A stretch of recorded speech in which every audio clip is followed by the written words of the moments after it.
hedges and the ditches, through the gorse along the reach, through the brambles and the briars, the path to Ragged Beach. Let's all go down together like so many have before, to hunt for buried treasure all along the rocky shore, all along the rocky shore.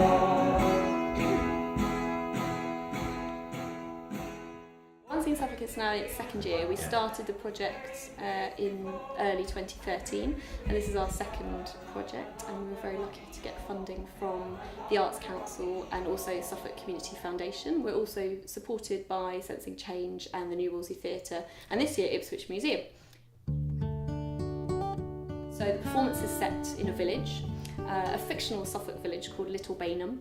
It's set in 1890, which was the kind of, well, around the time of the decline of the coprolite industry in Suffolk, which was a big industry which had led to a lot of mining, and through chance really, a lot of the things which are in the museum collection had been discovered and unearthed through that mining. So we set it in a kind of real local historical context, but really that village was a vehicle for us to create lots of very different characters.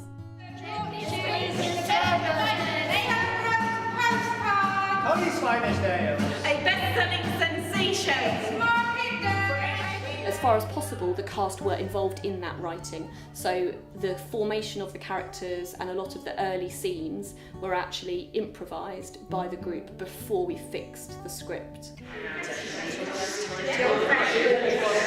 will be doing scene 7 later, which you are in. And then what's the next step scene? I see. Said The demon will come like Mrs. Carswell promised, because that's what she said. She said a demon would come. Oh, right. But you pause before that word because you don't want to say that in front of Jack. Yeah. Then you might need to reach over to the row behind or come along a bit until you find someone. Okay. Stop this nonsense immediately. Into it, but you cannot put any weight on it, okay? For me, Ipswich Museum is all about natural history. There's lots of other things in the back rooms, but that main room where there's an enormous mammoth and all sorts of other taxidermy is really what I think of when I think of a museum. I used to go there as a child, and it's very much part of kind of our local history and culture here. The museum meant that we had a natural kind of fixed environment that we could rehearse in and perform in, where there was quite a lot of furniture that didn't move. So we used the cabinets in the museum and the glass cases to find our way on and off. We also used the balcony and the railings, and because we're working with people who are blind and partially sighted, that really lent itself to them being able to perform easily and to move around easily. Our kind of principles as a company, as Unscene Suffolk, are firstly that we don't audition, everybody is welcome. You know, we believe that everybody's got something to offer and that everybody can participate, and we don't just mean, oh, they can be in the chorus. We want everybody to be able to have a character that is right for them and that is manageable for them.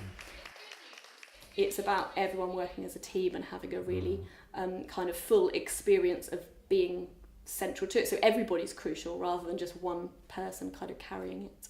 We had a chap from the museum come and talk to us all about fossils way back, and it's all sort of snowballed from that. We were all given little sketches to work up, you see, so that as they're working in groups now trying to learn their lines, we had groups working up little sketches of different things. For people who can't read a script, and I'm one of them, she's also produced a CD of the whole thing.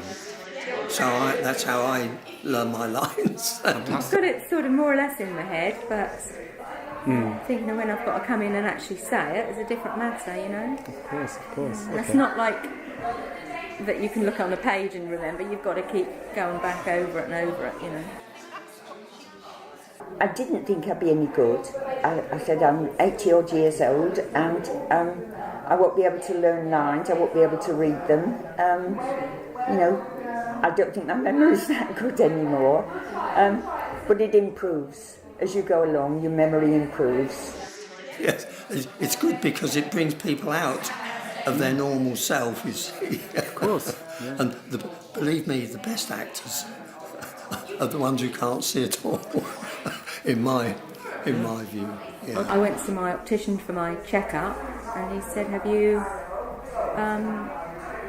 been in touch with what they call a sensing change, which is like social services?" Okay. And I said, "Not for donkey's years." He said, "Well, would you like to see if there's anything going on that would help?"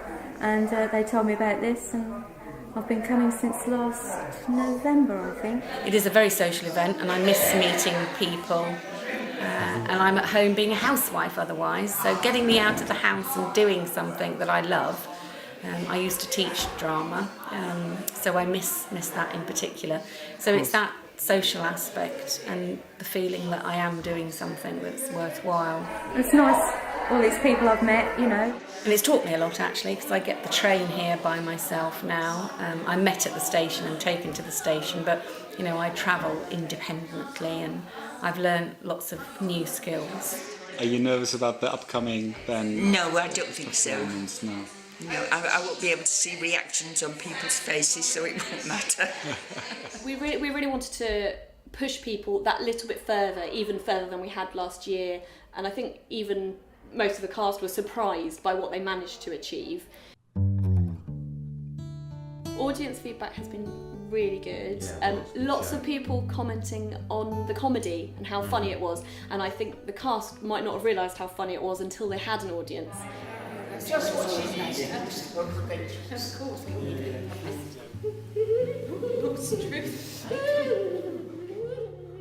people are looking at them and going, that was really good, really enjoyable, on a completely objective level. So that's, I think those two aims, although they look really different, making a great show and, helping out a group in the community, although they look different, they're actually very much achieved by the same process for me.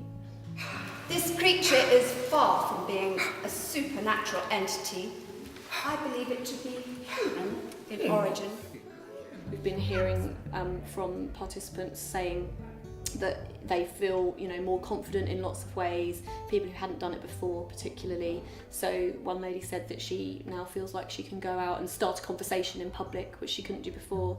There's 2 people in the group who were previously unable to get to the rehearsal space without assistance, and now they're both independent and they turned up by themselves today.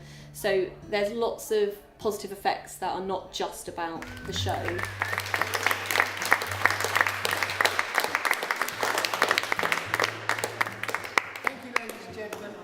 We had a lovely review from a reviewer that wasn't someone connected with us at all, and he really understood what the show was about and how these issues about putting barriers between yourself and other people, how that works on 2 levels. So it's an emotional issue about relationships with people, but it's also a physical issue about putting barriers between ourselves and historical objects, and that on both levels connects with visual impairment and how much more isolated you are emotionally and physically if you have a sensory impairment. So to have somebody review it and really understand that was really nice, really flattering. The moral lesson, I can't remember what it is. Through the hedges and the ditches, through the gorse along the ridge, through the brambles and the briars, is the path to Ragged Beach. All go down together.